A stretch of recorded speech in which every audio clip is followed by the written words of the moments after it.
Good day mga ka-idol! Sa laban nga ng Barangay Ginebra San Miguel kontra sa Magnolia Pambansang Manok Timplados, tapos na ang maliligayang araw ng Magnolia.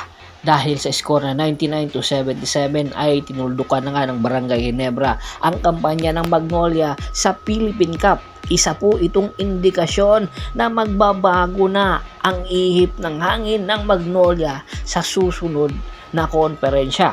Dahil malaki ang posibilidad, ayon nga ito sa mga tsuri, ay magpapalit na ng head coach ang Magnolia Pambansang Manok Timplados.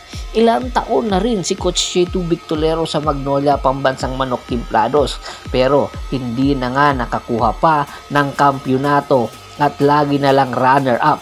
Isa itong indikasyon na hindi na effective si Coach Cheto Victolero at ang kanyang mga lineup. At ayon nga sa isang theory, posibleng magpalit ng head coaching ang Magnolia at isa sa mga tinitingnang posibilidad na magiging head coach ng Magnolia ang pinakabatang coach ngayon na nasa Lasal na si Topix Robinson.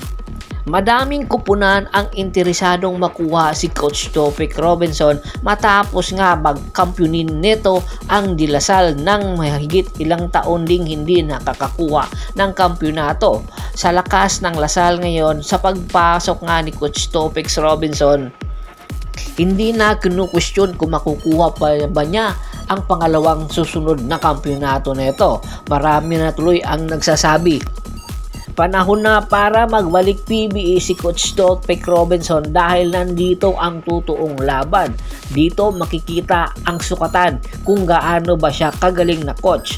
Alam natin na napakagaling din nito sa NCAA at marami ang napahanga nito, kaya naman kinuha ito sa UAAP bilang head coach. Kaya naman marami rin ang nagsasabi panahon na para mag-step up si Coach Topix Robinson sa PBA at tanggapin na ang offer ng Magnolia Pambansang Manok Timplados. Hindi lang pala ang coaching staff ang posibleng balasahin ng SMC, particularly na ang mga players nito na karamihan matagal na nga sa PBA at sa Magnolia, at malaki ang posibilidad na itutuloy na ang naunsyaming pagtitrade sa Magnolia kay Arvin Tolentino. Noong nakaraan konferensya pa or sa kasalukuyang Philippine Cup pa nga hinihintay ito ng Magnolia Pambansang Manok Timplados, hindi lang matuloy-tuloy. Tila yata nahihiya pa si Boss Al Franciscua na kunin agad si Arvin Tolentino. Sa huling laban at huling laro ni Arvin Tolentino sa Northport Batangas kontra sa Tierra Firma Jeep, kitang-kita na ang lamya ng kanyang performance dahilan na para talunin ang Northport ng Tierra Firma Jeep.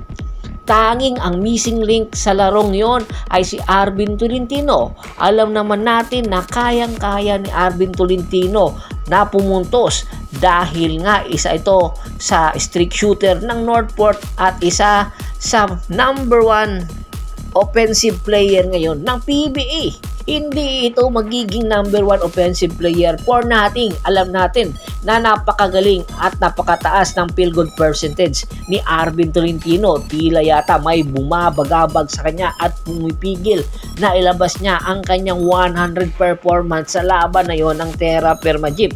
Kaya naman, ito na ang indikasyon kung sakasakali man makuha ng Magnolia si Arvin Tolentino, ay malaki ang posibilidad na papakawalan ng Magnolia si Polly na matagal na rin inaabangan ng mga fans kung kailan ito bibitawan ng Magnolia. Dahil pagdating sa playoffs ay nagkakasakit si Polly.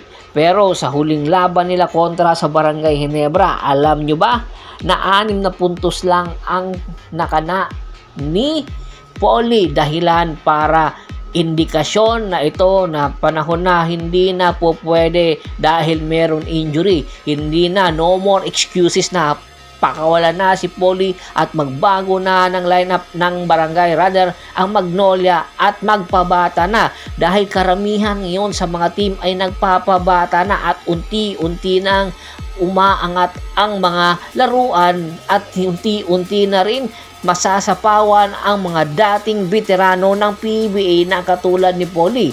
Alam natin na mayroon pang ibubuga rather si Polly, pero hindi na ito karapat dapat pa sa Magnolia manatili at panahon na para mag-move on ang Magnolia. At isa nga sa mga indikasyon, napakakawala na nga si Polly at ipupunta sa Northport Batangas kapalit si Arvin Tolentino. Ang tanong na lang dito, patas ba ang nasabing trade negotiation na nagaganap na alam naman natin na itutuloy talaga ito dahil farm team nga ang Northport ng Magnolia, particularly ng mga SMC team. Komento na sa baba ng video at pag-usapan natin yan. Once again, this is Percival Monteron at your service. Don't forget to subscribe my sports channel at don't forget to click the notification bell button para nga maging updated palagi sa kwentuhan. At bago pa man natin tapusin ang ating kwentuhan, shoutout muna tayo sa ating mga solid na followers na laging sumusuporta sa atin.